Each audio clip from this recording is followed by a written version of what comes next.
Hello students, welcome back to Sapphire Blue Chem Spark. Let us start our today's session. The chapter Some Basic Concepts of Organic Chemistry. Actually இந்த chapter நாம complete பண்ணிட்டோம். May first weekல இந்த chaptersக்கான video post பண்ணிருக்கோம். So இப்போ எதுக்காக இந்த chapterனா just a small recap. So organic compounds are the compounds of carbon னு சொல்லலாம். இந்த compounds of carbon இவங்கள பத்தினா ஒரு general representation கொடுப்போம். First of all இந்த carbon compounds classify பண்ணோம் அப்படினா that can be classified into closed chain and open chain compound. அங்க two terminals இருக்கும். அந்த length you can able to extend to any extent. அந்த length நம்மனால extend பண்ண முடியும். அதே closed இருந்ததுன்னு சொன்னா we can't able to extend the chain. அப்ப என்ன ஆகும்னா அந்த terminal portion close ஆகி ஒரு closed cyclic structure கொடுத்தாங்கன்னா அவங்க closed chain. இந்த open chain further நாம saturated and unsaturated னு classify பண்ணலாம். Saturated அப்படினா கார்பன் அதனுடைய valency 4 single bond ஆல satisfy ஆகி இருக்கும். அதே unsaturated அப்படினா அங்க we have the two more types. அவங்க alkenes and alkynes னு சொல்லுவோம். அப்போ இந்த saturated alkanes னு சொல்லுவோம். Alkanes are satisfied by single covalent bond.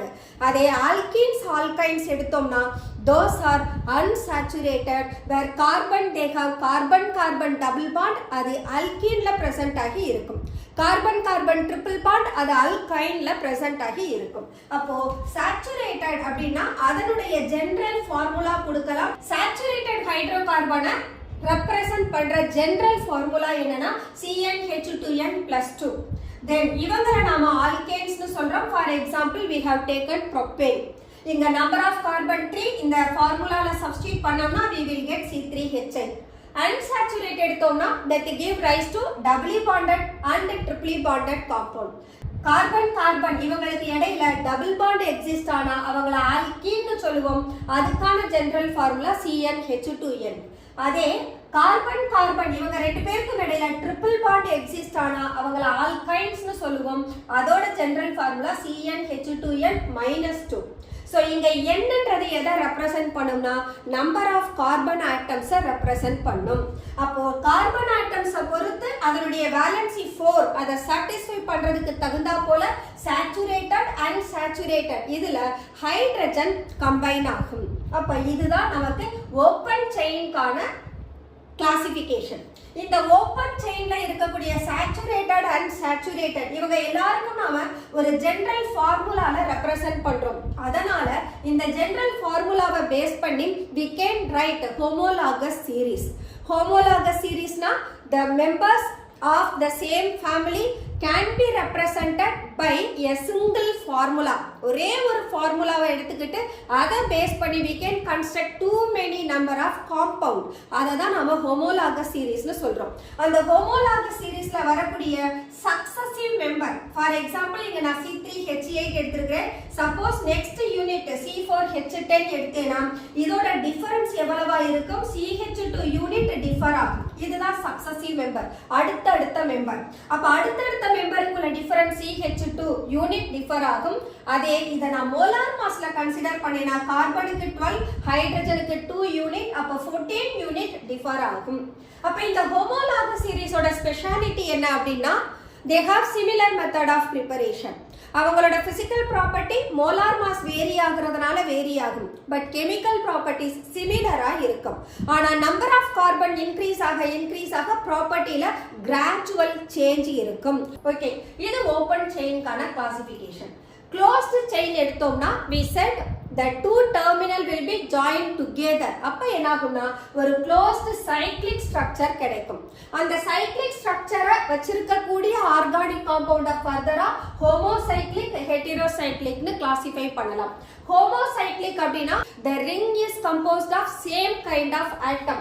for example I can write triangle போட்டிருக்கேன். so all the three corners are occupied by carbon. இது cyclopropane. அதே நான் ஒரு square போட்டேனா this is cyclobutane.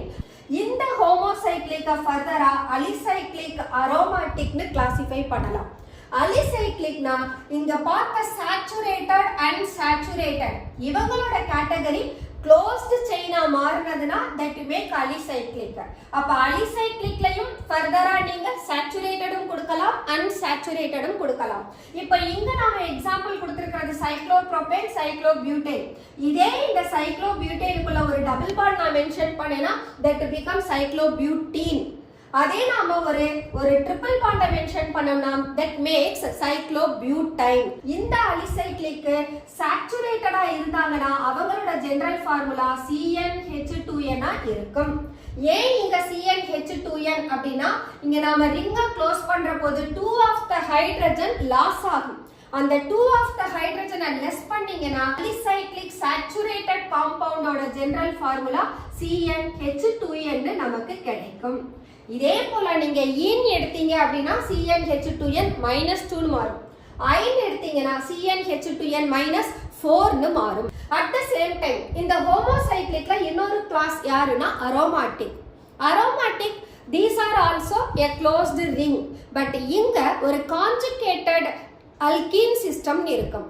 Conjugated அப்படின்னா ஆல்டர்னேட் பொசிஷன்ல double bond present ஆகி இருக்கும்.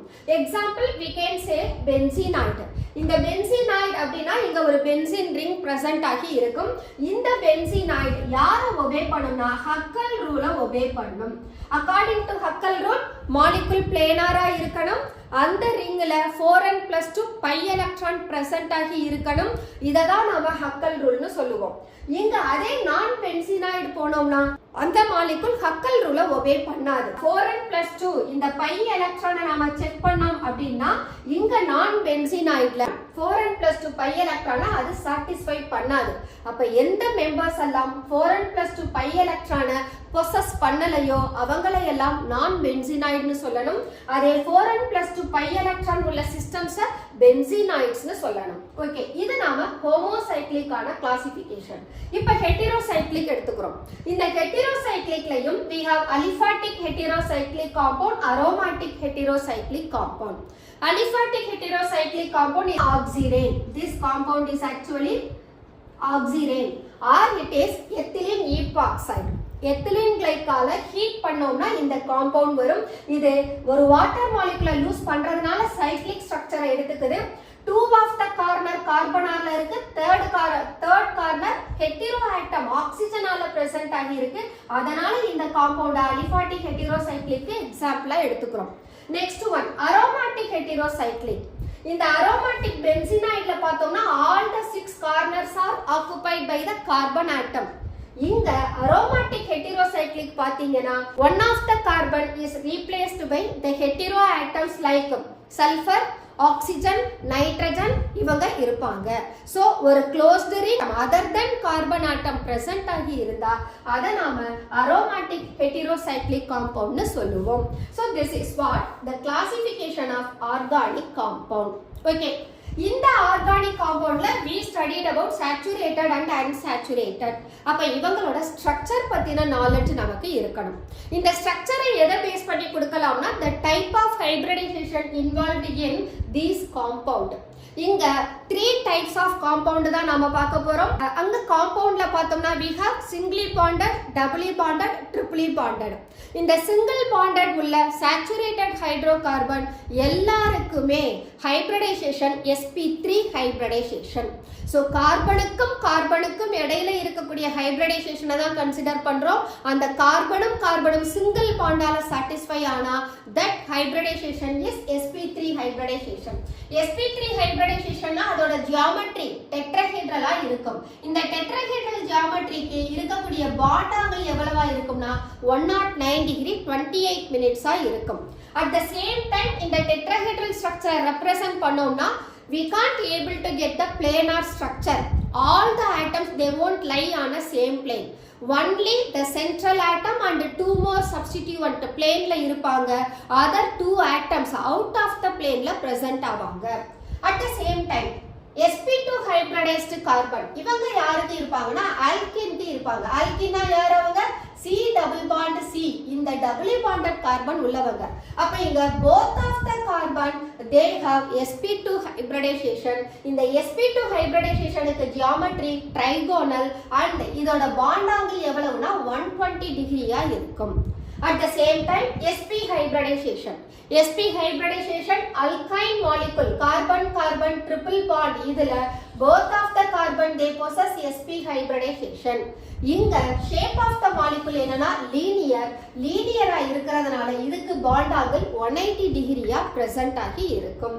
அப்போ ஆர்கானிக் காம்பவுண்டோட ஜியாமெட்ரியை பத்தி டிஸ்கஸ் பண்ணணும்னா we should know about the type of hybridization involved in the compound. இந்த கேஸ்ல sp3 ல இருந்து sp2 sp மூவ் ஆகுற போது இந்த பாண்டிங்ல என்ன இன்வால்வ் ஆகும்னா எலக்ட்ரோநெகட்டிவிட்டி இன்வால்வ் ஆகும்.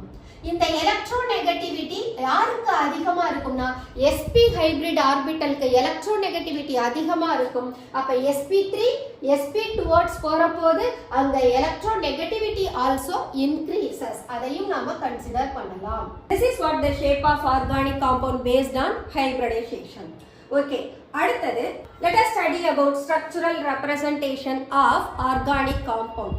Organic compound எப்படி ஸ்ட்ரக்சர்ல ரெப்ரசன்ட் பண்றது? கிளாசிஃபிகேஷன் பார்த்துட்டோம், என்ன ஜியாமெட்ரின்னு பார்த்துட்டோம். இப்போ எனக்கு கார்பன் காம்பவுண்ட் இருக்கு, அதை எந்த மாதிரி எல்லாம் நான் ரெப்ரசன்ட் பண்ணலாம் அப்படின்னா we have the 5 types of representation. First 4 types are 2-dimensional representation. அது line formula, Lewis formula, structural formula and condensed ஃபார்முலாவா இருக்கும். இதே நான் 3 டைமென்ஷன்ல ரெப்ரசன்ட் பண்ணணும் அப்படின்னா அதை நான் இந்த மாதிரி ரெப்ரசன்ட் பண்ணுவோம். Okay, what about line formula? இந்த லைன் ஃபார்முலான்றது சேச்சுரேட்டட் அன்சேச்சுரேட்டட் எல்லாருக்கும் ரெப்ரசன்ட் பண்ணலாம். எத்தனை கார்பன் இருக்கோ அத்தனை கார்பனை we can represent like a lines. இங்க நான் ரெப்ரசன்ட் பண்ணியிருக்கிறது ஜஸ்ட் ஐ ஹவ் ஃபைண்ட் 1 2 3. இந்த ஒவ்வொரு பொசிஷனையும் யார் ஆக்குபை பண்ணியிருப்பாங்கன்னா கார்பன் ஆக்குபை பண்ணியிருக்கும். இந்த டெர்மினல் பொசிஷன் சிங்கிள் பாண்டா இருந்ததுன்னா அங்க கம்பல்சரி CH3 குரூப் இருக்கும். இந்த மிடில் பொசிஷன் ரெண்டு லைன் மீட் பண்ற இடத்துல CH2 குரூப் பிரசன்ட் ஆகி இருக்கும். அப்போ ஒரு ப்ரோபேன் மாலிகுலை ரெப்ரசன்ட் பண்ணணும்னா we have to give a structure like this. இதையே நான் ப்ரோபீனா மாத்தணும் அப்படின்னா என்ன செய்யலாம்? I can make this is what propene.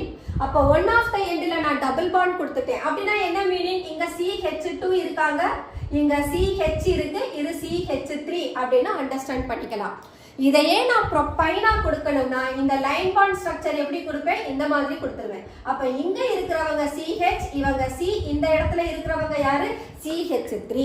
அப்ப all the compound even saturated as well as unsaturated அவங்கள லைன் பாண்ட் ஸ்ட்ரக்சரா நாம ரெப்ரசன்ட் பண்ணலாம். பட் இங்க லைன் நாம யூஸ் பண்ற போது எக்ஸாக்ட்டா எந்த பொசிஷன்ல என்னென்ன மாதிரியான சப்ஸ்டிட்யூவன்ட் இருக்காங்களோ அவங்கள பொசிஷன் மாறாம அந்த லைன்ல ரெப்ரசன்ட் பண்ண தெரியணும். டபுள் பாண்ட் ட்ரிபிள் பாண்ட் அதோட பொசிஷனை மாறாம ரெப்ரசன்ட் பண்ணணும். அப்போ இந்த மாலிகுல் நம்ம லைன்ல கொடுக்கிற போது பொசிஷனை மென்ஷன் பண்ணிட்டு தான் அதுக்கு தகுந்தா போல அதோட சப்ஸ்டிட்யூவன்ட்டையோ மல்டிபிள் பாண்டையோ ரெப்ரசன்ட் பண்ணணும். ஓகே, தி நெக்ஸ்ட் ஃபார்முலா என்னன்னா லூயி ஃபார்முலா. லூயி ஃபார்முலா என்ன பண்ணுவோம்? பாண்டட் ஆட்டம்ஸோட வேலன்ஷியல் எலக்ட்ரானை மட்டும் எடுத்துப்போம். அந்த வேலன்ஷியல் electron how it gets shared with bonded atom அந்த மாதிரி ரெப்ரசன்ட் பண்ணுவோம். அப்ப இதுக்கு லூயி டாட் ஃபார்முலா அப்படின்னு சொல்லலாம். லூயி எலக்ட்ரான் டாட் ஃபார்முலான்னு இதை மீன் பண்ணலாம். இப்போ I have represented the structure for ethane molecule. Ethane is C2H6. So இங்க கார்பனை சுத்தி we can find 4 electron dot. இது இந்த கார்பனோட வேலன்ஸ் எலக்ட்ரான். அடுத்த 4 electron second கார்பனோட valence electron. So the both of the carbon they are sharing their electron among the carbon atom as well as with hydrogen atom. இங்க hydrogen கிட்ட 1s ஆர்பிட்டல்ல 1 electron இருக்கும். அப்ப அந்த hydrogen also shares its 1 electron. அப்ப carbon carbon mutual sharing, carbon hydrogen that also mutual sharing. அப்ப இங்க central ஆட்டமை consider பண்ணாலும் 8 electron இருக்கும். அதே ஹைட்ரஜனை கன்சிடர் பண்ணீங்கன்னா அங்க 2 எலக்ட்ரான் பிரசன்ட் ஆகி இருக்கும். இத நாம லூயி எலக்ட்ரான் டாட் ஸ்ட்ரக்சர்னு ரெப்ரசன்ட் பண்ணுவோம். அடுத்தது ஸ்ட்ரக்சரல் ஃபார்முலா. இந்த ஸ்ட்ரக்சரல் ஃபார்முலா தான் யூசுவலா நாம கெமிக்கல் ரியாக்ஷன்ஸ்க்கு யூஸ் பண்ணுவோம். ஃபார் எக்ஸாம்பிள் C3H8 அப்படின்றது ப்ரோபேன் மாலிகுல். இந்த C3H8 நான் ஒரு கெமிக்கல் ரியாக்ஷனுக்கு எடுத்துட்டு போனேன்னா எந்த கார்பன்ல ரியாக்ஷன் நடக்குது, எந்த கார்பனோட ஹைட்ரஜன் சப்ஸ்டிடியூட் ஆகுது, இதெல்லாம் என்னால ரெப்ரசன்ட் பண்ண முடியாது. அப்போ இதே இந்த C3H8 நான் ஸ்ட்ரக்சர்ல கொடுத்தேனா I can find the position of carbon 1 2 3. இது ஒரு கெமிக்கல் ரியாக்ஷன்ல இன்வால்வ் ஆகுற போது எந்த கார்பன்ல ரியாக்ஷன் நடக்குதுன்றதை என்னால இந்த பொசிஷனை வச்சு ஐடென்டிஃபை பண்ண முடியும். So this structure is the two-dimensional structural formula of the molecule. Then condensed formula. Condensed formula அப்படின்னா நம்பர் ஆஃப் கார்பன் இன்க்ரீஸ் ஆகிக்கிட்டே போகுது. அப்போ அது ஒரு லாங் செயினை கொடுக்குற போது I unable to write the entire structure. அப்போ நான் என்ன பண்ணலாம்னா I can consider the two எண்டை CH3 குரூப்னு கொடுத்துட்டு நடுவில் இருக்கக்கூடிய குரூப்ஸ் எல்லாம் சேமா இருக்காங்க அப்படின்னா அவங்கள ஆட் பண்ணி கவுண்ட் பண்ணி எழுதலாம். For example I can write CH3 CH2 16 times CH3. See that? In the compound I have 18 carbon atom. இந்த 18 கார்பனையும் யூஸ் பண்ணி I can't able to write that longest structure. அப்ப என்ன பண்ணலாம், எந்த இடத்துல நான் கார்பனை கவுண்ட் பண்ணி கண்டென்ஸ் பண்ணலாமோ அது போல மாத்தி நான் எழுதிக்கலாம். இந்த C3H6 also a condensed formula. அப்ப condensed formulaல number of கார்பனும் number of ஹைட்ரஜனும் மட்டும்தான் தெரியும். பட் அதை ஸ்ட்ரக்சரா ரெப்ரசன்ட் பண்ற போதுதான் அது சிங்கிள் பாண்ட வச்சிருக்கா டபுள் பாண்ட வச்சிருக்கா டபுள் பாண்ட்னா எந்த பொசிஷன்ல வரும் அப்படின்றதையெல்லாம் ஸ்ட்ரக்சரல் ஃபார்முலால தான் கிளியரா சொல்ல முடியும். The next one எடுத்தோம்னா 3-dimensional representation. இந்த representation actually tetrahedral representation. இங்க பார்த்தோம்னு சொன்னா இந்த சிங்கிள் பாண்ட் இருக்காங்க பாத்தீங்களா, this is what they lie on a plane. அதே சமயம் இந்த வெட்ஜ் ஷேப் இருக்கு பாத்தீங்களா, இந்த வெட்ஜ் ஷேப் யாரை பார்த்து இருக்கும்னா அப்சர்வரை பார்த்து இருக்கும். இந்த டாட்டட் ஷேப் இருக்கு இல்லையா, அது எக்ஸாக்ட்லி பிஹைண்ட் த கார்பனா இருக்கும். வெட்ஜ் ஷேப் வழியா தான் ஒரு மாலிகுலை நாம வியூ பண்ணவே செய்யணும். அப்ப இதுல இருந்து நான் வியூ பண்ணேனா I am finding this group is just behind the carbon and these two other groups are lying on the carbon அப்படின்றத கண்டுபிடிக்க முடியும். That is what the 3D representation of organic compound. Okay, the next one isomerism. Organic compounds can exhibit the two types of isomerism. One is structural isomerism, the other one is stereoisomerism. Structural isomerism is based on two-dimensional representation of the molecule. In the structural isomerism define பண்ற போது they have the same molecular formula but different structural formula. Because of they differ in their structure, அவங்களோட ப்ராப்பர்ட்டிஸும் differ ஆகும். Now, the structural for isomerism is further classified into chain isomerism, position isomerism, functional isomerism and metamerism. Chain isomerism na this is due to the change in length of the carbon chain. For example, I can represent 4 carbon in a chain. இதே கார்பனை நான் ஒரு carbon reduce பண்ணி எழுதுறேன்னா I can find there are 3 carbon in the chain. அப்போ number of carbon ஒரு chainல vary ஆனதுன்னு சொன்னா that is said to be chain isomerism. So 4 carbon in a chain, இதோட ஐசோமர்ல 3 carbon chainல இருக்கும் one of the carbon branchக்கு போயிடும். அப்ப அதை நாம chain isomerismனு சொல்றோம். The next one, change in position of the particular group. இப்ப suppose ஒரு double bond இருக்கு, அந்த double bond பொசிஷனை மாத்துற போது that double bond behaves as the functional group for the compound. அப்ப அதோட பொசிஷனை நான் மாத்தி எழுதுனேனா that gives rise to the position isomerism. அதே அடுத்தது functional isomerism. ஃபங்க்ஷனல் ஐசோமெரிசம்னா ஒரு ஃபங்க்ஷனல் குரூப்பை இன்னொரு ஃபங்க்ஷனல் குரூப்பா மாத்தி எழுதுறது. இதுக்கு examples alcohols are functional isomeric with ether, aldehydes are functional isomeric with ketone, acids are carboxylic acids are functional isomeric with ester. அப்போ ஃபார்முலா சேமா இருக்கும், சேம் மாலிகுலர் ஃபார்முலாவா இருக்கும். But when we write their isomer we can give the two different functional isomer. The next one, metamer. மெட்டாமர்னா என்ன? about the functional group. ரெண்டு பக்கமும் இருக்கக்கூடிய length of the carbon chain மாறுனதுன்னா அதுக்கு பேரு மெட்டாமெரிசம்னு பேரு. இந்த மெட்டாமெரிசம் மோஸ்ட்லி எங்க ஃபங்க்ஷனல் குரூப் டெர்மினல் இல்லாம இன் பிட்வீன் த செயின்ல வர்றாங்களோ அவங்களுக்கு நாம மெட்டாமெரிசம் கொடுக்கலாம். எக்ஸாம்பிள் கீட்டோன்ஸ்க்கு ரெப்ரசன்ட் பண்ணலாம், ஈத்தர்ஸ்க்கு ரெப்ரசன்ட் பண்ணலாம். அந்த மாதிரியான கேசஸ்க்கு we can represent metamerism. This is what structural isomerism. இதே நாம ஸ்டீரியோ ஐசோமெரிசம் எடுத்துட்டு போனோம்னா where we are finding geometrical isomerism and optical isomerism. geometrical isomerism எந்த மாதிரியான காம்பவுண்ட் எக்ஸிபிட் பண்ணோம்னா டபுளி பாண்டட் கார்பன் உள்ள ஆல்கீன்ஸ் மட்டும்தான் ஜியாமெட்ரிக்கல் ஐசோமெரிசமை எக்ஸிபிட் பண்ணும். அல்கின் இல்லாம அல்காடைன் ஒரு சிஸ்டம் இருக்கு, 2 டபுள் பாண்ட் இருக்கும், அது கான்ஜுகேட் பொசிஷன்ல இருக்கும், அவங்களும் ஜியாமெட்ரிக்கல் ஐசோமெரிசமை எக்ஸிபிட் பண்ணுவாங்க. இந்த ஜியாமெட்ரிக்கல் ஐசோமெரிசம் எக்ஸிபிட் பண்றதுக்கு கண்டிஷன் கார்பன் கூட both the doubly bonded carbon they have 2 more valencies to satisfy with the other group. அந்த 2 குரூப்ஸ்ல at least one of the group ஆவது அங்க டிஃபரா இருக்கணும். அப்ப for example we can take AB group, AB group. இங்க பாருங்க, இந்த கார்பனோடையும் 2 டிஃபரண்ட் வேலன்சி, இந்த கார்பனோடையும் 2 டிஃபரண்ட் வேலன்சி. அல்லது we can take a carbon double bond carbon with the A, B, C, D. இந்த 4 குரூப்பும் கூட டிஃபரண்டா இருக்கலாம். அல்லது 3 of the groups that can be different. அப்போ doubly bonded கார்பனை பொறுத்த வரைக்கும் similar groups ஆக்குபை பண்ணி இருந்தா அந்த மாலிகுல் ஜியாமெட்ரிக்கல் ஐசோமெரிசமை எக்ஸிபிட் பண்ணாது. doubly bonded கார்பனோட 2 of the valency 2 different குரூப்பால satisfy ஆனா மட்டும்தான் they can exhibit geometrical isomerism. இந்த geometrical isomerism about the spatial arrangement of the groups attached to carbon-carbon double bond system. அதை பொறுத்து we can have cis isomer, trans isomer. இந்த cis trans isomer இந்த position, இந்த valency இருக்கு பாத்தீங்களா, அந்த வேலன்சியை பொறுத்து we can write cis trans அல்லது we can represent E and Z isomer. E ஐசோமர்னா என்டிஜன், Z னு சொன்னா ஜுசாமன் னு சொல்லுவோம். அதுவும் ஜியாமெட்ரிக்கல் ஐசோமெரிசம்ல தான் ரெப்ரசன்ட் பண்ணுவோம். This is what geometrical isomerism. The next one optical isomerism. optical isomerism இருக்கணும்னா அங்க ரெண்டு ப்ராப்பர்ட்டி சாட்டிஸ்ஃபை பண்ணணும். ஒன்னு கைராலிட்டி இருக்கணும். கைராலிட்டினா அந்த கார்பனோட வேலன்சி 4 டிஃபரண்ட் குரூப்ஸால சாட்டிஸ்ஃபை ஆகி இருக்கணும். இந்த கைரல் கார்பனை ஏசிமெட்ரிக் கார்பன் சொல்லுவோம். செகண்ட் ப்ராப்பர்ட்டி என்ன அப்படின்னா அங்க நான் சூப்பர் இம்போசிபிலிட்டி அப்படின்ற கண்டிஷனை அது சாட்டிஸ்ஃபை பண்ணணும். What do you mean by non super impossibility அப்படின்னா இந்த மாலிகுல் அதோட மிரர் இமேஜ் ரெண்டு பேரும் சூப்பர் இம்போஸ் ஆக கூடாது. ஒரு சொல்யூஷன் அது வழியா பாஸ் பண்ற லைட்டை ரைட் சைட்லயோ லெஃப்ட் சைட்லயோ ரொட்டேட் பண்ணணும்னா அந்த மாலிகுல்ல அட்லீஸ்ட் ஒரு கைரல் கார்பனாவது இருக்கணும். தென் அந்த மாலிகுலும் அதோட மிரர் இமேஜும் நான் சூப்பர் இம்போசிபிளா இருக்கணும்.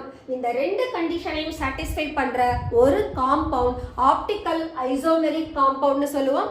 அது என்ன பண்ணும்னா அது வழியா ஒரு பிளேன் போலரைஸ் லைட்டை பாஸ் பண்ற போது that light that can be rotated in a clockwise direction or in the anti-clockwise direction. கிளாக்வைஸ்ல ரொட்டேட் ஆனாங்கன்னா அவங்க டெக்ஸ்ட்ரோ ஐசோமர் அப்படின்னு சொல்லலாம் அல்லது பிளஸ் ஐசோமர்னு கொடுப்போம். அதே ஆன்டி கிளாக்வைஸ்ல ரொட்டேட் பண்ணதுன்னா அதை லீவோ ஐசோமர்னு சொல்லுவோம் அல்லது மைனஸ் ஐசோமர்னு சொல்லுவோம். இந்த டி அண்ட் எல் இந்த ஐசோமருக்கு என்ன பேருனா எனன்ஷியோமர் அப்படின்னு சொல்லுவோம். This is what optical isomerism. So that's all isomerism about organic compound. Now how the type of carbon is explained based on the number of groups that is attached with the carbon atom. ஒரு கார்பன்ல present ஆகி இருக்கக்கூடிய alkyl groups base பண்ணி we can classify them as primary, secondary, tertiary, quaternary. So primaryன்றத 1 டிகிரில கொடுக்கலாம், secondary 2 degree, tertiary is given by 3 degree and quaternary is given by 4 degree. So இதுல how we are classifying primary, secondary, tertiary, quaternary. primary னு சொன்னா இதுதான் என்னுடைய functional கார்பனா இருக்கட்டும். இந்த functional carbon கூட ஒரே ஒரு alkyl group மட்டும் இந்த R group to be of any length, எந்த லெங்த்ல வேணா இருக்கலாம். இந்த R குரூப்ல சைட் செயின் இருக்கலாம். சோ அது எப்படி இருந்தாலும் அதை என்டையரா நான் சிங்கிள் மாலிகுலா மட்டும்தான் கன்சிடர் பண்ணணும். அப்படி ஒரு மாலிகுல் இந்த கார்பனோட அட்டாச் ஆகி இருந்தா that carbon is said to be primary carbon. அதே இந்த CH2 கார்பன்ல one of the hydrogen is satisfied by some other alkyl group. அப்ப 2 alkyl இவங்க சிமிலராவும் இருக்கலாம், டிஃபரண்டாவும் இருக்கலாம். அவங்க ஒரு கார்பனோட அட்டாச் ஆகி இருந்தா then it is said to be secondary. Third case tertiary. இந்த third case tertiaryல பார்த்தோம்னா இங்க R1, R2, R3 சிமிலராகவும் இருக்கலாம், டிஃபரண்டாகவும் இருக்கலாம். பட் அந்த கார்பனை சுத்தி 3 ஆல்கைல் குரூப்ஸ் பிரசன்ட் ஆகி இருக்கணும். அப்படி இருந்தாங்கன்னா அவங்க டெர்ஷியரி. குவாட்டர்னரி அப்படின்னு சொன்னா இந்த மாதிரி பிரசன்ட் ஆகி இருக்கும். இது ஒரு கார்பன், இதை சுத்தி 3 விதமான ஆல்கைல் குரூப் இருக்கு. For example I can represent R1, R2, R3, R4 னு கொடுக்கலாம். இது எனக்கு குவாட்டர்னரி. அப்ப அந்த சென்ட்ரல் கார்பனை சுத்தி மொத்தம் எத்தனை ஆல்கைல் குரூப் இருக்குன்னா 4 ஆல்கைல் குரூப். Anyhow, இந்த alkyl groupல one of the hydrogen is being replaced by some other substituent அல்லது ஒரு functional groupஆல satisfy ஆகலாம். அப்ப இது எனக்கு quaternary structure-ஆ இருக்கும். இந்த quaternary structure-ஐ நாம neo அப்படின்ற பேர்ல சொல்லுவோம். secondary structure-ஐ we can say இதுலயே இன்னொரு டைப் இருக்காங்க. we can represent CH3 CH CH3. இந்த ஸ்ட்ரக்சருக்கு பேர் என்னன்னா ஐசோ ஸ்ட்ரக்சர். இந்த ஐசோ ஸ்ட்ரக்சர் 3 கார்பனா இருந்ததுன்னா ஐசோனும் சொல்லலாம், செகண்டரினும் சொல்லலாம். அதே இந்த ஸ்ட்ரக்சர்ல 4 கார்பன் இருக்காங்க அப்படின்னா this is what இது ஐசோ ஸ்ட்ரக்சரா இருக்கும். அதே காம்பவுண்ட நான் இப்படி ரெப்ரசன்ட் பண்றேன் CH2 CH3 அப்படின்னா இந்த பொசிஷன் இப்படி வந்தா இத நாம செகண்டரின்னு சொல்லுவோம். அப்போ ஐசோன்றது ஒரு ப்ரோப்பேனை எடுத்துக்கிட்டா you can find isopropyl or even secondary. அதே நம்பர் ஆஃப் கார்பன் 3 விட 4, 5 னு போனாங்கன்னா அங்க நமக்கு ஐசோ ஸ்ட்ரக்சரும் ரெப்ரசன்ட் பண்ண முடியும், செகண்டரி டெர்ஷியரி ஸ்ட்ரக்சரும் ரெப்ரசன்ட் பண்ண முடியும். சோ டைப் ஆஃப் கார்பன் அப்படின்றது சென்ட்ரல் கார்பனை பொறுத்து how many alkyl groups are attached to the particular carbon. அந்த கார்பன் ஆல்மோஸ்ட் ரியாக்டிவ் கார்பனா இருக்கும் அல்லது அந்த கார்பனோட functional group attach ஆகி இருக்கும். அத பொறுத்து we are classifying primary, secondary, tertiary and quaternary. The next one, nomenclature of organic compounds. ஒரு organic compound க்கு IUPAC recommendation படி name கொடுக்கணும்னா we have to find out first of all the longest chain. All possible way we have to find which of the chain has maximum number of carbon. அதுதான் நமக்கு longest chain. At the same time அந்த longest chainல functional group இருந்தா that functional group will get lowest possible number. Third point, functional group more than one functional group present ஆகி இருந்தாங்கன்னா priority-யை follow பண்ணணும். So priority அப்படின்ற போது carboxylic ஆசிடுக்கு தான் first priority கொடுத்திருப்பாங்க. அந்த order follow பண்ணி தான் we have to find which of the functional group will make that compound. மற்ற functional group எல்லாம் அதனுடைய substituent-ஆ மாறணும். For example, ஒரு compoundல கார்பாக்சிலிக் குரூப்பும் இருக்கு, ஆல்கஹாலும் இருக்கு. அப்ப கார்பாக்சிலிக் குரூப் தான் அதனுடைய மெயின் செயினா இருக்கும். ஹைட்ராக்சில் குரூப் substituent-ஆ மாறிடும். இதே போல ஒரு ஆல்டிஹைடும் ஒரு கீட்டோனும் ஃபங்க்ஷனல் குரூப் 2 பேரும் ஒரு காம்பவுண்ட்ல பிரசன்ட் ஆயிருந்தாங்கன்னா ஆல்டிஹைட் பார்ட் ஆஃப் த செயினா மாறும். அதே கீட்டோன் பார்த்தோம்னா நமக்கு சப்ஸ்டிடியூவன்ட்டா மாறும்.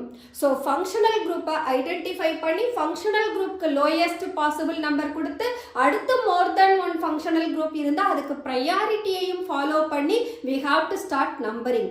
அடுத்தது சப்ஸ்டிடியூவன்ட். Suppose same type of substituent different கார்பன்ல இருந்தாங்கன்னா we can make use of di, tri, tetra அப்படின்ற நியூமரிக்கல் ப்ரிஃபிக்ஸஸ் யூஸ் பண்ணிக்கலாம். அடுத்தது அதே காம்பவுண்ட்ல ஒரு சப்ஸ்டிடியூவன்ட்டுக்கு உள்ளேயே பிரான்ச்சஸ் இருக்கு அப்படின்னா அந்த பிரான்ச்சஸ்க்கு நாம ஒரு பிரான்ச்சிங் யூனிட் கொடுத்து அதுல இருக்கக்கூடிய சப்ஸ்டிடியூவன்ட்டுக்கும் தனியா நம்பர் ஸ்பெசிஃபை பண்ணணும்.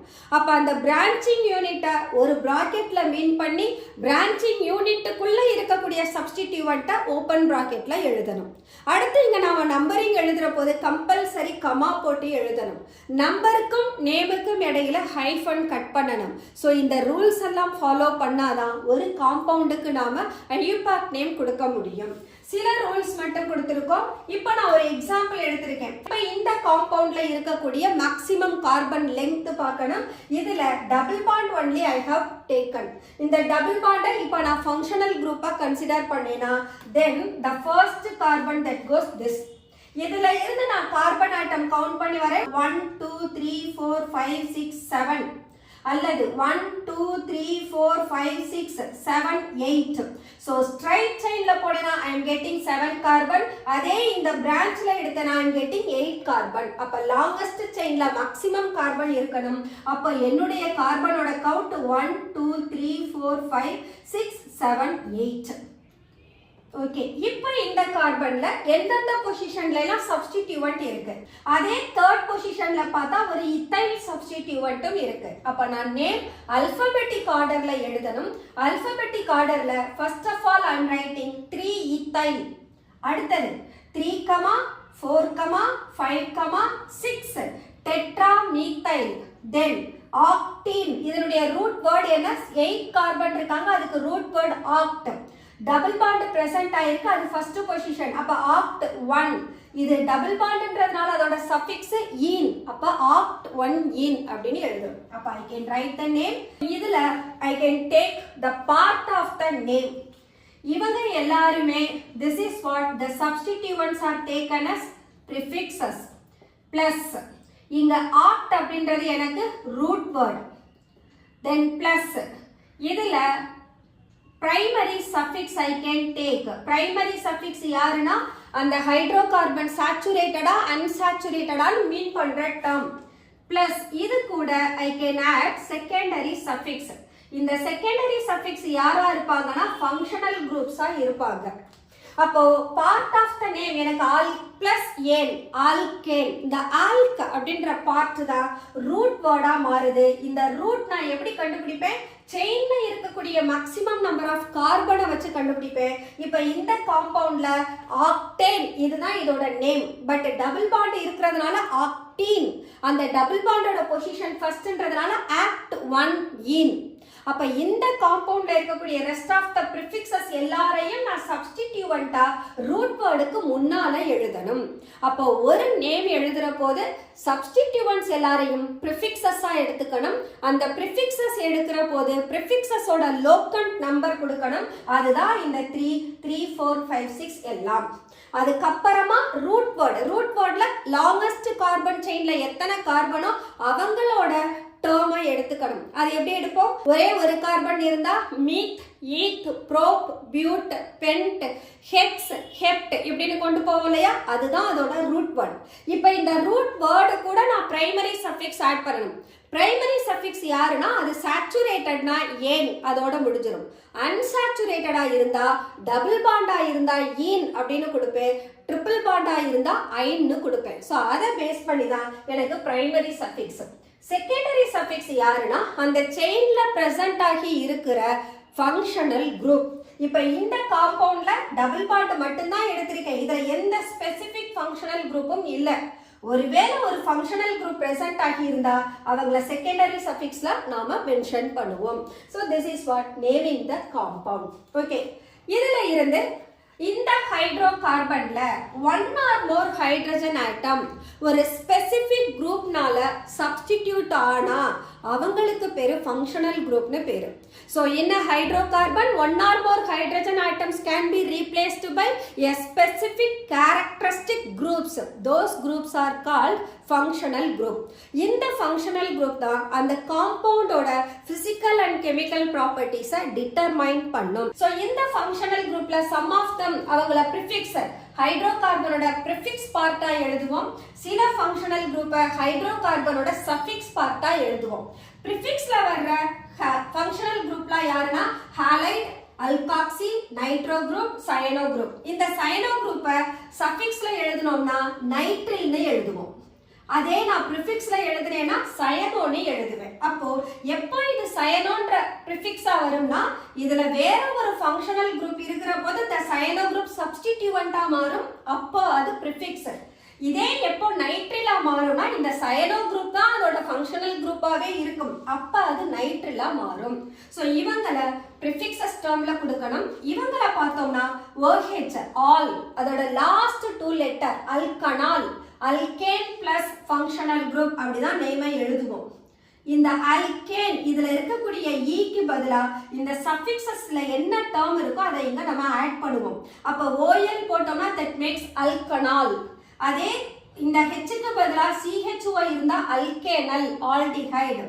அதே CO குரூப் இருந்தா ஆல்கனோன் கீட்டோன், COOH இருந்தா ஆல்கனாயிக் ஆசிட் கார்பாக்சிலிக் ஆசிட் குரூப் வரும். அதே ஆசிட் ஹாலைடா இருந்தா ஆல்கனாயில் ஹாலைடு, ஆசிட் அமைடா இருந்தா அல்கேன் அமைடு, அதே எஸ்டரா இருந்தா அல்கைல் அல்கனோவேட், அமைனா இருந்தா ஆல்கேன் அமைன், அதே CN குரூப்பா இருந்தா நைட்ரில். இவங்க எல்லாம் just samples of functional group only. அவங்களுக்கு எப்படி சஃபிக்ஸஸ் கொடுக்கணும்னு கொடுத்துருக்கோம். Okay, the next one. இந்த ஆர்கானிக் காம்பவுண்ட்ல கார்பன் கார்பன் பாண்ட் எப்படி பிரேக் பண்ணலாம், அதை பேஸ் பண்ணி அவங்க எந்த மாதிரியான ஸ்பீசிஸை கொடுப்பாங்க அப்படின்னா, it follows the two types of fission. One is homolytic fission and other one is heterolytic fission. Homo அப்படின்னா ஒரு கோவேலண்ட் பாண்ட் கரெக்டா ஈக்குவலா டிவைட் ஆகி அதுல பாண்டட் ஆட்டம் ஒவ்வொரு எலக்ட்ரானை ஷேர் பண்ணிக்கிச்சுன்னா அதுக்கு பேரு ஹோமோலிட்டிக். அப்போ அந்த species carrying one odd electron, odd electron உள்ள ஸ்பீசிஸை நாம ஃப்ரீ ராடிக்கல்ஸ்னு சொல்லுவோம். அப்போ homolytic cleavages that gives rise to the formation of free radicals having odd electron. இந்த ஆட் எலக்ட்ரான் உள்ள ஃப்ரீ ராடிக்கல்ஸ்லாம் பாத்தீங்கன்னா much reactive compared to the charged species. Charged ஸ்பீசிஸ்னா அவங்க அனயானிக் ஸ்பீசிஸாகவும் இருக்கலாம், கேட்டயானிக் ஸ்பீசிஸாகவும் இருக்கலாம். Okay, at the same time இந்த ஹோமோலிட்டிக் கிளிவேஜை ஃபேவர் பண்ணக்கூடிய கண்டிஷன்ஸ்லாம் என்னென்ன அப்படின்னா, the conditions favored for the homolytic cleavage is high temperature, the light of suitable frequency, non-polar solvent, அந்த சப்ஸ்ட்ரேட்டுக்கோ அல்லது அதோட ரீஏஜென்ட்டோ ஃப்ரீ ராடிக்கலை கொடுக்கக்கூடிய கெப்பாசிட்டி இருக்கணும். அண்ட் தென் அங்க ஒரு பிரசன்ஸ் ஆஃப் கேட்டலிஸ்ட், அந்த கேட்டலிஸ்ட் பென்சாயில் பெராக்சைடா இருக்கலாம் அல்லது ஆக்சிஜனா இருக்கலாம். Under these conditions only a chemical bond, that is a covalent bond, can undergo homolytic cleavage. Heterolytic cleavage. Heterolytic cleavageனா அன்னீவனா பாண்ட் பிரேக் ஆகிறது. பாண்டட் ஆட்டம்ல ஒருத்தர் ஷேர்டு பேர் ஆஃப் எலக்ட்ரானை வாங்கிட்டு போயிருவாங்க, இன்னொருத்தர் கொடுத்துருவாங்க. அப்ப கொடுக்கிறவங்களுக்கு பாசிட்டிவ் சார்ஜ் வரும், வாங்குறவங்களுக்கு நெகட்டிவ் சார்ஜ் வரும். இந்த ஹெட்ரோலிட்டிக் கிளிவேஜ் எதை பேஸ் பண்ணி இருக்கும் அப்படின்னா, அந்த காம்பவுண்ட்ல பிரசன்ட் ஆகி இருக்கிற சப்ஸ்டிடியூவன்ட்டை பேஸ் பண்ணி இருக்கும். ஒருவேளை அந்த சப்ஸ்டிடியூவன்ட் மோர் எலக்ட்ரோநெகட்டிவ் தேன் கார்பன் அப்படின்னா, then that more electronegative element withdraw its shared pair of electron, thus developing a positive charge over the carbon atom. அவங்களுக்கு கார்போகேட்டையான்னு பேரு. அதே என்னுடைய காம்பவுண்ட்ல சப்ஸ்டிடியூவன்ட் லெஸ் எலக்ட்ரோநெகட்டிவ் தேன் கார்பன் அப்படின்னா, கார்பன் என்ன பண்ணும், ஷேர்டு பேர் ஆஃப் எலக்ட்ரானை remove பண்ணிடும். அப்போ அந்த சப்ஸ்டிடியூவன்ட் பாசிட்டிவ் சைனா போகும், கார்பன் மைனஸ் சார்ஜோட வரும். அவங்களுக்கு கார்பேன் அயான் அப்படின்னு பேரு. So the carbanions are the species, carbon species having negative charges. Carbocations are the species having positive charges over the carbon atom. Okay, இந்த heterolytic cleavage favor பண்ணக்கூடிய condition இதுக்கு just ஆப்போசிட்டா consider பண்ணணும். ஹோமோலிட்டிக் ஃபிஷனுக்கு ஆப்போசிட்டா இருக்கும், low டெம்பரேச்சரா இருக்கும், solvent கண்டிப்பா polar solvent இருக்கும், இங்க பெராக்சைடு இருக்கும், இங்க ஒரு ஆசிடோ அல்லது ஒரு பேஸோ பிரசன்ட் ஆகி இருக்கணும், இங்க சப்ஸ்ட்ரேட்டுக்கும் அல்லது அட்டாக்கிங் ரியேஜென்ட்டுக்கும் ஒரு பொலாரிட்டி இருக்கணும். ஸோ எலக்ட்ரோநெகட்டிவ் டிஃபரன்ஸை பேஸ் பண்ணி எலக்ட்ரான் ஏதாவது ஒரு ஸ்பீசிஸ்க்கு ஷிஃப்ட் ஆக முடியும். So under this favourable conditions only a heterolytic cleavage can take place. Okay, இப்போ எனக்கு ஃப்ரீ ராடிக்கல்ஸும் கிடைச்சிருச்சு, கார்போகேட்டையான்ஸும் கிடைச்சிருச்சு. இந்த கார்போகேட்டையான் ஃபார்ம் ஆகணும்னு சொன்னா I can take heterolytic cleavageல carbon ions are formed by ஒரு RZ குரூப் கொடுக்கிறேன். இந்த Z is less electronegative. அப்ப கார்பன் என்ன பண்ணுது, எலக்ட்ரானை எடுத்துக்குது. அப்ப R minus Z பிளஸ்னு வந்துருது. இந்த Rன்றது ஒரு அல்கைல் குரூப், அங்க கார்பனா கன்சிடர் பண்றோம். அப்ப இவங்களுக்கு பேர் என்னது, எனக்கு கார்பன் அயான்ஸ். அதே நான் இங்க RBr எடுத்துக்கிறேன்னா, R மேல பாசிட்டிவ் சார்ஜ் வருது, Br மேல நெகட்டிவ் சார்ஜ் போகுது. அப்ப இவங்களுக்கு நான் கார்போகேட்டையான்னு பேர் கொடுக்கிறேன். இந்த கார்போகேட்டையான் ஃபார்ம் ஆகுற போது இதோட ஹைபிரிடைசேஷன் sp3ல இருந்து sp2ஆ மாறும், டெட்ராஹீட்ரல்ல இருந்து ட்ரைகோனல் பிளேனாரா மாறும், பாண்ட் ஆங்கிள் 109ல இருந்து 120ஆ மாறும். இதையும் கன்சிடர் பண்ணுவோம். இந்த கேசஸ்ல இவங்களோட ரியாக்டிவிட்டி அல்லது ஸ்டெபிலிட்டியை நாம கன்சிடர் பண்ணோம் அப்படின்னா இந்த tertiary free radicals are more stable than the primary free radical. இந்த ஸ்டெபிலிட்டி எதை பொறுத்து அப்படின்னா அதுல இருக்கக்கூடிய நம்பர் ஆஃப் அல்கைல் குரூப்பை பொறுத்து. இந்த அல்கைல் குரூப்க்கு என்ன டெண்டன்சி உண்டுனா எலக்ட்ரானை ரிலீஸ் பண்ற டெண்டன்சி உண்டு.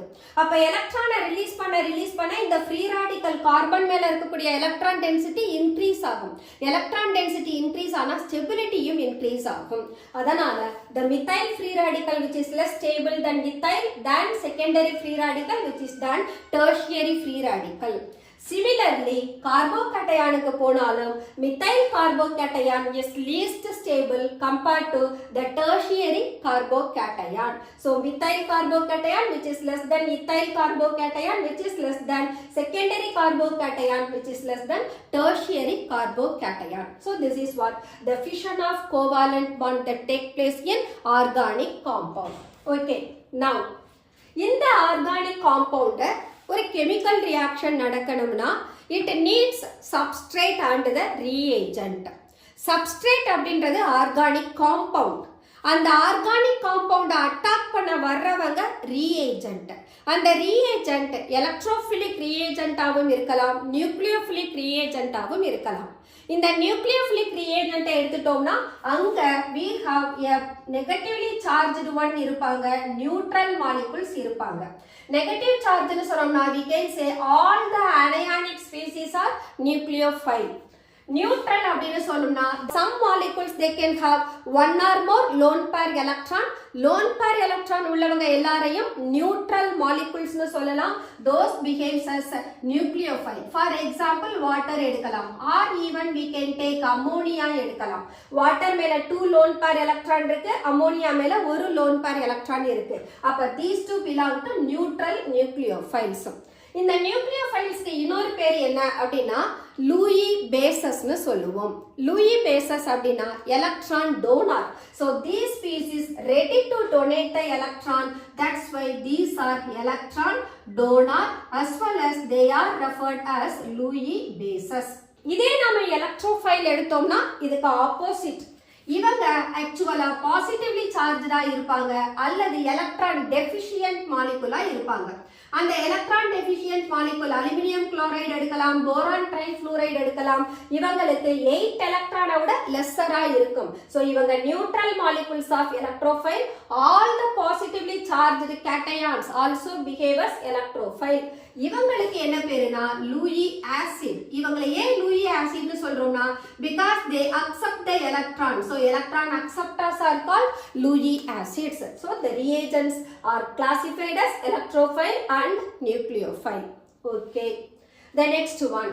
In the organic compound, there is the electron displacement takes place. Electron displacement எதை டிபெண்ட் பண்ணி இருக்கும் அப்படின்னா அதுல இருக்கக்கூடிய nature of the bond. Nature of the பாண்ட்னா sigma bond, pi bond. Single covalent bond, ஒரே ஒரு சிங்கிள் பாண்ட் தான் பிரசன்ட் ஆகியிருக்கு. அந்த பாண்ட் ஆக்சியல் ஓவர்லாப்பிங்னால ஃபார்ம் ஆனது அப்படின்னா அது சிக்மா பாண்ட். அதே ஒரு காம்பவுண்ட்ல in addition to sigma bond lateral overlapping of orbitals that can give rise to pi bond. So ஒரு மாலிகுல்ல சேச்சுரேட்டடா இருக்காங்கன்னா அவங்க எல்லாருமே formed by sigma bond. unsaturated compoundல பார்த்தோம்னா தான் one or more pi bond present ஆகி இருக்கும். இந்த pi bond எல்லாருமே they are mobile in nature, delocalized electron னு சொல்லுவோம். but sigma bonds are localized in nature. அப்போ pi bonds எல்லாமே more than 2 atoms-க்கு மேல எலக்ட்ரானை ஷேர் பண்ணிப்பாங்க. sigma bond only between the 2 atoms எலக்ட்ரானை ஷேர் பண்ணிப்பாங்க. அதனால sigma bond localized னு சொல்றோம், pi bond delocalized னு சொல்றோம். The next one, electron displacement. Electron displacement in presence of an appropriate attacking reagent that can develop the 4 different electron displacement. One is inductive effect, resonance, hyperconjugation and electromeric effect. இதே நான் inductive effect எடுத்துக்கிட்டேனா this inductive effect is due to the polarization of sigma bond only. இந்த polarization எப்ப நடக்கும் அப்படின்னா suppose if I have a compound having more electronegative group, the more electronegative group என்ன பண்ணும், bond pair electron தாம் பக்கம் withdraw பண்ணும். இந்த கார்பனுக்கு ஒரு partial positive charge வந்துரும், அந்த halogen அல்லது more electronegative ஒரு partial negative charge போயிடும். ஆக்சுவலா இந்த எலக்ட்ரான் ஷிஃப்ட் தான் நடக்கும். இந்த electron ஷிஃப்டால they make that partial polarization over their bonded atom. இப்போ எனக்கு கார்பன் லென்த் இன்க்ரீஸ் ஆக என்ன ஆகும்னா the tendency of pushing the electron from one carbon to other decrease ஆக ஆரம்பிக்கும். இந்த டெல் வேல்யூ என்ன மீன் பண்ணுதுன்னா the amount of positive charge over the carbon atom decreases when the length of the chain increases. அத மீன் பண்ணும். So as a result of the shifting of sigma bond towards more electronegative atom, the polarization of sigma bond occur. இததான் நாம inductive effect னு சொல்றோம். இந்த inductive effect it can further be divided into plus I inductive effect group and minus I inductive effect. The inductive effect hydrogen base பண்ணி தான் classify பண்ணுவோம். So with respect to hydrogen, the groups that may withdraw the electron from the bond அப்படின்னா those are minus I group. அதே with respect to hydrogen withdraw பண்றதை விட they ready to release the electron அப்படின்னா they are said to be plus I group. அப்போ plus I groups having the tendency to release the electron more readily than the hydrogen. So the groups which are causing the release of electron, that is said to be plus I effect. அதே the effect that is caused by the withdrawing of bond pair electron towards itself, அதுக்கு பேரு minus I effect. So இந்த minus I effect என்ன சொல்லலாம்னா எல்லா functional groupம் alcohol, alkoxy, amine group or even halogen இவங்க எல்லார்லயுமே ஒரு hetero atom இருக்கும், that is oxygen, nitrogen இவங்க இருப்பாங்க. இவங்களுக்கு electronegativity is greater than carbon. அப்ப such groups ready to withdraw the sigma bond electron towards themselves. அதால inductive effect வந்ததுனா that effect is said to be minus I effect. Then resonance is also a permanent effect, as well as inductive effect is also a permanent effect. இந்த ரெசோனன்ஸ்ல பார்த்தோம்னா the pi electrons are taking part. For example, ஒரு benzene ring எடுத்துக்கிறோம். The benzene ring it has the alternate pi bond system. இததான் conjugate bond னு சொல்றோம். conjugateனா ஒன்னு விட்டு ஒன்னு இருக்கணும். இதே இந்த pi electron that can change its position such a way, இதுதான் நமக்கு ரெசோனன்ஸ். அப்ப இங்க pi bond மட்டும்தான் delocalize ஆகுது over the adjacent carbon atom. அப்ப adjacent carbon atom க்கு இடையில இந்த pi bond மூவ் ஆகுறதுனால that gives rise to the structure called resonance structure. இவங்கள canonical structure னும் சொல்லலாம். ஓகே, இந்த resonance benzene ring இருக்கிற போது only the pi electrons are getting delocalized. இதே ரெசோனன்ஸ்ல ஒன்னு நான் ஒரு OH குரூப் கொடுக்கலாம் அல்லது ஒரு NO2 குரூப் கொடுக்கலாம். இந்த OH group கொடுத்தேனா the OH group is ready to lose the electron towards the ring. அப்ப என்ன ஆகும்னா that causes plus R effect. அதே நான் NO2 group கொடுத்தேனா the NO2 group that withdraws the electron from the ring, அப்ப that causes minus R effect. அப்ப plus resonance அப்படின்னா the transfer of electron away from group or atom. OH ல இருந்து electron யாருக்கு போகுது, கார்பனுக்கு போகுது, that is towards the ring. ஏன் OH ல இருந்து எலக்ட்ரான் போகுதுன்னா ஆக்சிஜன் மேல lone pair எலக்ட்ரான் இருக்கும், அந்த lone pair எலக்ட்ரானை ரிங் withdraw பண்ணும். அப்போ ஆக்சிஜன் மேல ஒரு பாசிட்டிவ் சார்ஜ் வந்துரும். as a result of the electron என்னாகும், இந்த pi எலக்ட்ரான் எல்லாமே delocalize ஆக ஆரம்பிக்கும். that gives rise to positive resonance effect. அதே ரிங்ல ஒரு OH குரூப்புக்கு பதிலா NO2 present ஆகி இருந்தா here NO2 has a tendency to withdraw the pi electron from the ring. அப்ப ரிங்ல பாசிட்டிவ் சார்ஜ் வரும், சப்ஸ்டிட்யூவன்ட் மேல நெகட்டிவ் சார்ஜ் வரும். இததான் நாம ஆர்த்தோ பாரா டைரக்டிங் குரூப், மெட்டா டைரக்டிங் குரூப்னு சொல்லுவோம். this effect is said to be minus R effect. The next one, electromeric effect. Electromeric effect is a temporary effect. இந்த temporary effect எதனால வரும்னா once again because of pi electron. இந்த pi bondனால தான் electromeric effect வரும். இந்த electromeric effectல ஒரு alkene system இருக்கு. இந்த alkene systemல அட்டாக்கிங் ரியேஜென்ட்டுக்கும் ஆல்கின் சிஸ்டம்க்கும் இடையில இருக்கக்கூடிய ரியாக்டிவ் டெண்டன்சியை பேஸ் பண்ணி the electromeric effect is further classified into plus electromeric effect and minus electromeric effect. Plus electromeric effect na the alkene, the attacking reagent ஒரு electrophile இருந்ததுனா pi electron that moves towards the electrophile அப்ப என்ன ஆகும் carbon மேல ஒரு positive charge develop ஆகும்.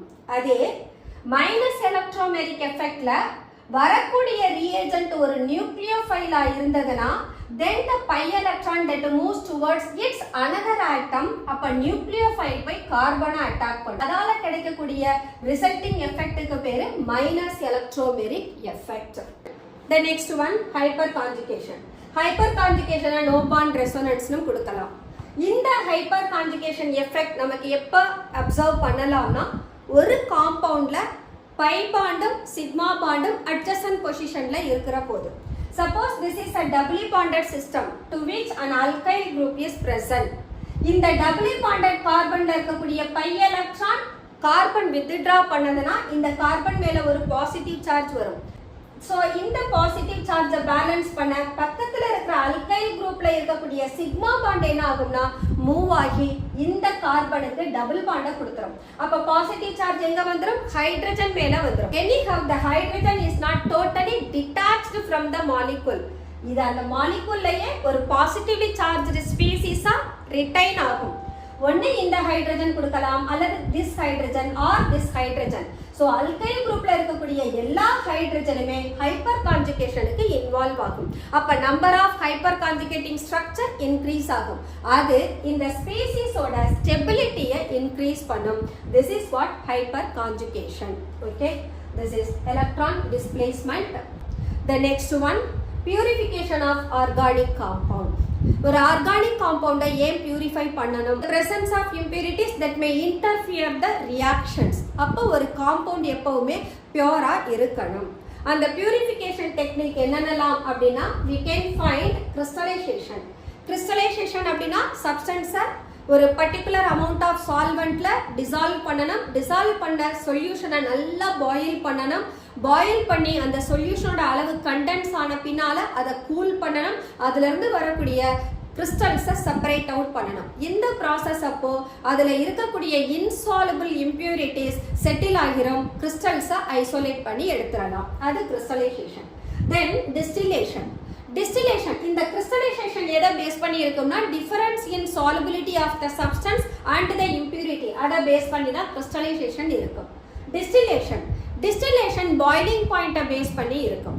இந்த distillation processல 4 method இருக்கு. Simple distillationல அந்த two liquids when they differ in boiling point greatly about 25 கெல்வினுக்கு மேல boiling point differ ஆனதுனா அதை நாம வெறும் distillation simple distillation processக்கு எடுத்துக்கலாம். இந்த simple distillation flask பார்த்தோம்னா liquid இருக்கும், boil பண்ணுவோம். The one which has the lower boiling point அது vaporize ஆகி distills off first followed by the second one. இது simple distillation. Fractional distillation னா simple distillation flaskல ஒரு fractionating column இருக்கும். இது என்ன பண்ணும்னா repetition of cooling processக்கு help பண்ணும். So இந்த இடத்துல இந்த mixtures-ஓட boiling point less than 25 kelvin இருப்பாங்க. இவங்கள simple distillationல isolate பண்ண முடியாது. அதனால fractional distillationக்கு எடுத்துட்டு போறோம். அப்ப low boiling liquid first of all vapor ஆகி fractionating columnல ascend ஆகும். அதை follow பண்ணி அடுத்த boiling point உள்ள liquid உள்ள போகும். fractionating column உள்ள பார்த்தோம்னா some zigzag mannerல அதனுடைய செட்டப் இருக்கும். அந்த zigzag mannerல அந்த zigzag வழியா இந்த vapors pass ஆகுற போது it has to expend its energy. அப்போ gas என்ன ஆகும்னா cool ஆகும். இப்போ அடுத்த கேஸ் உள்ள என்டர் ஆகுற போது descending gas and ascending gas ரெண்டும் மீட் பண்றப்போ ஒன்ஸ் அகைன் அந்த கூலிங் ப்ராசஸ் நடக்கும். இப்படியே ரிப்பீட்டடா கூல் ஆகுற போது எந்த லிக்விடுக்கு லோயஸ்ட் பாயிலிங் பாயிண்டோ அவங்க ஃபர்ஸ்ட் டிஸ்டில் ஆயிடுவாங்க. அடுத்த ஹையர் பாயிலிங் பாயிண்ட் உள்ளவங்க ஃபிளாஸ்க்லயே ரிட்டைன் ஆயிடுவாங்க. அது ஃபிராக்ஷனல் டிஸ்டிலேஷன்.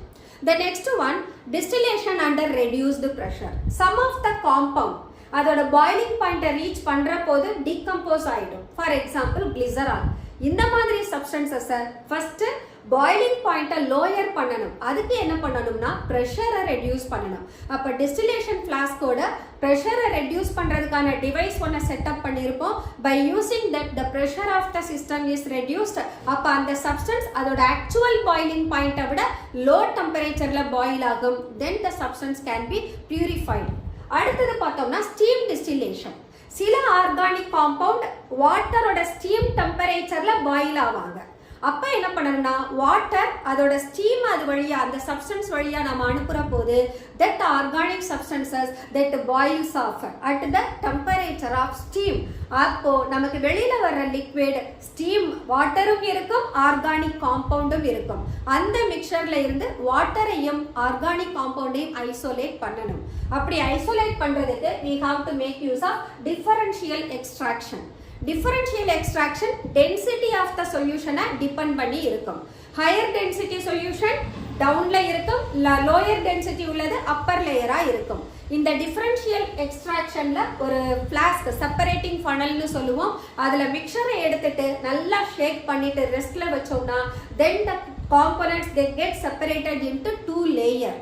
அதுல டவுன்ல இருக்கிற லேயர் ஹையர் டென்சிட்டி உள்ளதா இருக்கும், டாப்ல இருக்கிற லேயர் லோயர் டென்சிட்டி உள்ளதா இருக்கும். அந்த ஸ்டாப்பரை நாம ஓபன் பண்ணோம்னா the liquids that can be separated off. The next one, sublimation.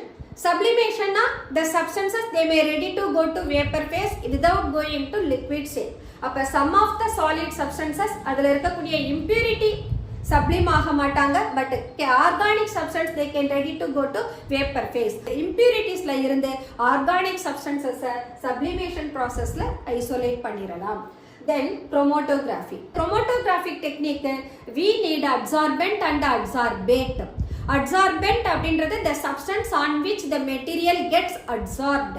Adsorbate அப்படின்றது எந்த சப்ஸ்டன்சஸை நம்ம பியூரிஃபை பண்ண போறோமோ அதை ஒரு சூட்டபிள் சால்வெண்ட்ல டிசால்வ் பண்ணி அட்சார்பென்ட் வழியா பாஸ் பண்ணோம்னா அதுல இருக்கக்கூடிய mixture depends on its adsorbing tendency different பொசிஷன்ல கலெக்ட் ஆகும். ஹைலி அட்சார்பிங் மெட்டீரியல் ஃபாஸ்டா டவுன்ல போய் கலெக்ட் ஆவாங்க.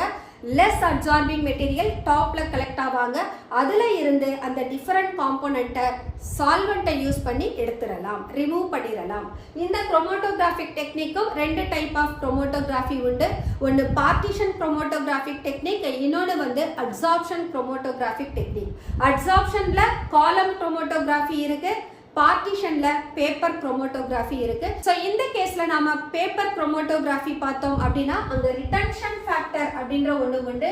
ரிட்டன்ஷன் ஃபேக்டர் அப்படின்னா the distance moved by the substances from the baseline to the distance moved by the solvent. அதுதான் ரிட்டன்ஷன் ஃபேக்டர்னு சொல்லுவோம். So இது குரோமோட்டோகிராஃபிக் technique. குரோமோட்டோகிராஃபிக் டெக்னிக்ல we have column chromatography, thin layer chromatography, paper chromatography, gas chromatography நிறைய இருக்கு. But column, paper and thin layer is enough. The next one, analysis of organic compound. Analysis அப்படின்னா கொடுத்திருக்கிற organic காம்பவுண்ட்ல என்னென்ன எலமெண்ட்லாம் இருக்கு அதை கண்டுபிடிக்கணும். அது டிடெக்ஷன் ஆஃப் எலமெண்ட் அப்படின்னு சொல்லுவோம். அது குவாலிட்டேட்டிவ் அனாலிசிஸ். அடுத்தது அந்த எலமெண்ட் எல்லாம் அந்த காம்பவுண்ட்ல எத்தனை % பிரசன்ட் ஆகி அந்த காம்பவுண்டை ஃபார்ம் பண்றாங்க அப்படின்னா காம்போசிஷனை பத்தி தெரிஞ்சுக்கணும். அந்த காம்போசிஷனை பத்தி தெரிஞ்சுக்கிறதுக்கு we have to do quantitative analysis. இந்த குவாலிட்டேட்டிவ் அனாலிசிஸ் சிம்பிள் கெமிக்கல் டெஸ்ட்டை யூஸ் பண்ணி carbon, hydrogen, nitrogen, sulphur, phosphorus, halogen இவங்க எல்லாரையும் கண்டுபிடிச்சிடலாம். இப்போ கார்பனை கண்டுபிடிக்கணும்னு சொன்னால் கார்பனை கார்பன் டை ஆக்சைடா மாற்றி அது லைம் வாட்டரை மில்கியா டர்ன் பண்ணுதுன்னா அந்த காம்பவுண்டில் கார்பன் இருக்கு. ஹைட்ரஜன்னா அந்த சப்ஸ்டன்சஸை ஒரு சூட்டபிள் காப்பர் 2 ஆக்சைடு அதோட சேர்த்து ஹீட் பண்ற போது அந்த ஹைட்ரஜன் ஆக்சிடைஸ் ஆகி வாட்டர் ஆகும். அங்க ஒரு அன்ஹைட்ரஸ் காப்பர் சல்ஃபேட்டை வச்சோம்னா அது ப்ளூ கலரா மாறும். அப்போ அந்த காம்பவுண்ட்ல கார்பனும் இருக்கு ஹைட்ரஜனும் இருக்குன்னு கண்டுபிடிச்சிருவோம். இதே ஒரு ஹாலோஜனை கண்டுபிடிக்கணும்னா சில்வர் நைட்ரேட்டோட டெஸ்ட் பண்ணும். So using some simple chemical test அதில் இருக்கக்கூடிய எலமெண்ட் எல்லாத்தையும் ஐடென்டிஃபை பண்ண முடியும். The next one, quantitative analysis. Quantitative analysisக்கு we have different method. Carbon, hydrogen ரெண்டு பேரையும் எஸ்டிமேட் பண்ணலாம். இப்போ இந்த ஆர்கானிக் காம்பவுண்டுக்கு நோன் மாஸ் அப்படின்னு எடுத்துப்போம். அந்த mass of the organic compound எம்னு எடுத்துக்கலாம், M1ன்னு எடுத்துக்கலாம். இந்த நான் மாஸ் ஆஃப் த ஆர்கானிக் காம்பவுண்டை காப்பர் 2 ஆக்சைடோட சேர்த்து நல்லா ஹீட் பண்ற போது கார்பன் டை ஆக்சைடு ஆக்சிடைஸ் ஆகும், ஹைட்ரஜன் வாட்டரா ஆக்சிடைஸ் ஆகும். கார்பன் டை ஆக்சைடை பொட்டாசியம் ஹைட்ராக்சைடு உள்ள டியூப்ல கலெக்ட் பண்ணுவாங்க. இப்போ கார்பன் டை ஆக்சைடோட மாஸை கண்டுபிடிக்கிறதுக்கு பொட்டாசியம் ஹைட்ராக்சைடோட டியூபை வே பண்ணணும். வாட்டரோட மாஸ் கண்டுபிடிக்கிறதுக்கு அது அன்ஹைட்ரஸ் கால்சியம் குளோரைட்ல பாஸ் பண்ணியிருப்போம். அந்த கால்சியம் குளோரைடோட மாஸை அதனுடைய இன்க்ரீஸ் இன் மாஸை கண்டுபிடிக்கணும். எவ்வளோ மாஸ் இன்க்ரீஸ் ஆகியிருக்கோ அந்த டிஃபரன்ஸ் ஆஃப் மாஸ் தான் கார்பன் டை ஆக்சைடோட மாஸாகவும் வாட்டரோட மாஸாகவும் இருக்கும். கார்பன் டை ஆக்சைட்னா மோலார் மாஸ் 44, வாட்டர்னா மோலார் மாஸ் 18. 44 கிராம் கார்பன் டை ஆக்சைடுல 12 கிராம் கார்பன் இருக்கும், 18 கிராம் வாட்டர்ல 2 கிராம் ஹைட்ரஜன் இருக்கும். So from the given mass of the organic compound we can estimate what is the percentage of carbon or hydrogen. அதுக்கு formula 12 into m2 by 100 by 44 into m. m என்றது mass of the organic compound, 12 atomic mass of carbon, 44 molar mass of the carbon dioxide. The percentage of hydrogen is given by 2 into m1 into 100 by 18 into m. The next one, percentage of halogen. இதை Carriers மெத்தட்ல கண்டுபிடிக்கலாம். ஹாலோஜன்ற போது we have chlorine, bromine, iodine. Silver nitrate test தான் பண்ணுவோம். Nitric ஆசிடோட சேர்த்து அந்த Carriers டியூப்ல போட்டு react பண்ண வச்சு Carriers டியூபை பிரேக் பண்ணோம்னா அதுல இருக்க கண்டென்ட் பிரிசிபிடேட்டா வரும். பிரிசிபிடேட்டை ஃபில்டர் பண்ணி ட்ரை பண்ணி வே பண்ணணும். அதுதான் அந்த சில்வர் ஹாலைடோட மாஸ். இந்த சில்வர் ஹாலைடோட மாஸ்க்கு ஹாலோஜனோட atomic mass divided by molar mass of silver halide எடுத்துக்கணும். சில்வர் நைட்ரேட்டோட டெஸ்ட் பண்ற போது குளோரினா இருந்தா கர்டி ஒயிட் பிரிசிபிடேட் கொடுக்கும், அயோடினா இருந்தா டார்க் எல்லோ பிரிசிபிடேட் கொடுக்கும், புரோமினா இருந்ததுன்னா பேல் எல்லோ பிரிசிபிடேட்டை கொடுக்கும். அதனுடைய atomic mass divided by molar mass of silver halide. அதாவது for the given the molar mass of silver halide என்ன atomic mass of halogen இருக்கு into mass of the silver halide into 100 divided by mass of the organic compound போட்டுக்கணும். Next one, percentage of sulfur. sulfurக்கு atomic mass 32. barium sulfate இதுவும் Carriers மெத்தட்ல தான் செய்வோம். So இங்க சல்ஃபரை barium சல்ஃபேட்டா கன்வெர்ட் பண்ணுவோம். பேரியம் சல்ஃபேட்டோட மோலார் மாஸ் இஸ் 233. இதுல 32 கிராம் ஆஃப் சல்ஃபர் பிரசன்ட் ஆகி இருந்தா அப்போ m மாஸ் ஆஃப் த சப்ஸ்டன்ஸ்ல எவ்வளவு சல்ஃபர் இருக்குன்னு கண்டுபிடிப்போம். இங்க நாம இத m1 ன்னு எடுத்துக்கலாம். because mass of barium sulfate divided by mass of organic compound into 100. percentage of phosphorus. So இங்க two techniques இருக்கு. phosphorus பாஸ்போ மாலிப்டேட்டாவும் மாத்தலாம் அல்லது phosphorus மெக்னீசியம் பைரோபாஸ்பேட்டாவும் மாத்த முடியும். So எந்த process வேணாலும் எடுத்துக்கலாம். இங்க 62 எடுத்திருக்காங்க. அப்ப இது மெக்னீசியம் பைரோபாஸ்பேட்ல இருந்து கண்டுபிடிக்கிற டெக்னிக். So 62ன்றது 2 times அந்த phosphorus மெக்னீசியம் பைரோபாஸ்பேட்ல இருக்கும். அப்ப 2 into 31 62. Magnesium pyrophosphate ஓட molar mass 222. Phosphate compound ஓட mass m1, mass of the organic compound. இந்த 100 ஆல மல்டிப்ளை பண்ணா we will get percentage of phosphorus. அதே போல percentage of oxygen வேணும்னா இங்க கார்பன் டை ஆக்சைடு எடுத்துப்போம். கார்பன் டை ஆக்சைடு அங்க 2 மோல் யூஸ் ஆகும். 2 into 44 88. அப்ப 88 கிராம் ஆஃப் கார்பன் டை ஆக்சைடுல இருந்து 32 கிராம் ஆஃப் ஆக்சிஜன் வருதுன்னு அங்க ப்ராசஸ் இருக்கும். அப்போ அதை 32 into m1 into 100 by 88 into m ன்னு எடுத்துக்கிறோம். ஸோ இது எல்லாமே estimation of carbon, hydrogen, sulphur, phosphorus, oxygen and halogen. இது இல்லாம we have the estimation of nitrogen.